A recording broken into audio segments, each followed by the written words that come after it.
Praise the Lord. பிரியமானவர்களே, ஆண்டவர் இரட்சகருமாகிய இயேசு கிறிஸ்துவின் நாமத்தில் உங்களை வாழ்த்துகிறேன். சந்தோஷமா இருக்கிறீங்களா? ஒவ்வொரு நாளும் ஆண்டவர் உங்க கூட பேசுறாரா? இந்த வார்த்தைகள் உங்களுக்கு பிரயோஜனமா இருக்குதா? நிச்சயமாகவே இன்றைக்கும் கர்த்தருடைய வார்த்தை உங்களை பலப்படுத்தி, உங்களை தைரியப்படுத்தி, இந்த உலகத்திலே அவருக்கென்று சாட்சியாய் வாழ்வதற்கு உதவி செய்யும். விசுவாசிக்கிறீங்களா? ஒரு ஆமென் சொல்லி பெற்றுக்கொள்ளுங்க. சரிங்க, இன்னைக்கு ஒரு கர்த்தருடைய வார்த்தை வாசித்து தியானிக்க போகிறோம். 124 சங்கீதம் 1 வசனம். மனுஷர் நமக்கு விரோதமாய் எழும்பின போது கர்த்தர் நமது பக்கத்தில் இராவிட்டால். மனுஷர் நமக்கு விரோதமாய் எழும்பின போது, சத்துரு நமக்கு விரோதமாய் எழும்பின போது, உலகத்தில் காணப்படுகிற போராட்டங்கள் நமக்கு எதிராக எழும்பின பொழுது கர்த்தர் நம் பக்கத்தில் இல்லாமல் போயிருந்தால் என்ன ஆயிருக்கும்? ஒரு கேள்வி.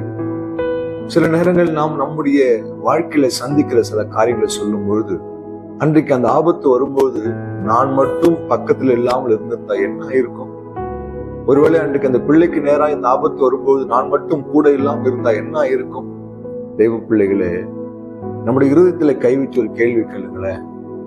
எத்தனை ஆபத்துகளை, எத்தனை சத்துருக்களை ஒவ்வொரு நாளும் பிசாசனவன் நமக்கு எதிராக எழுப்பிக் கொண்டே இருக்கிறான். எப்படி ஆகிலும் நாம் விழுந்து போக வேண்டும், நம் ஆவிக்குரிய வாழ்க்கை ஒரு முடிவுக்கு வர வேண்டும் என்பதில் அவன் ரொம்ப குறியா இருக்கிறான்.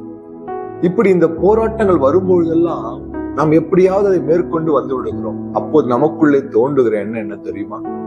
என் பலத்தினால நான் இதை தாண்டி வந்துட்டேன். நல்ல டாக்டர், அவர் மூலமா எனக்கு ஒரு சுகம் கிடைச்சது. என் நண்பன் எனக்கு உதவி செய்தான், அதன் மூலமா இந்த பிரச்சனையிலிருந்து வெளியே வந்து விட்டேன்.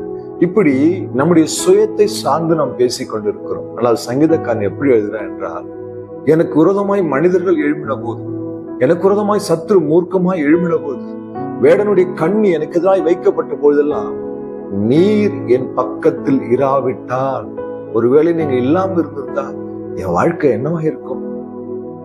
உண்மை இதுதான் தேவ பிள்ளைகளே. ஒவ்வொரு நாளும் நம் பக்கத்தில் அவர் இருக்கிறார். கர்த்தர் உன்னை காக்கிறவர், உன் வலது பக்கத்தில் நிழலாய் இருக்கிறார். இவ்வளவு அருமையான வார்த்தை இல்ல?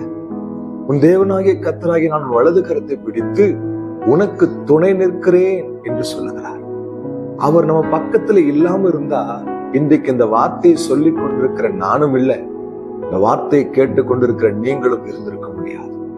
ஒவ்வொரு நாளும் அவர் ஒரு தகப்பனை போல தோளில சுமந்து போகிறார், ஒரு தாயை போல ஆறுதல் படுத்துகிறார்.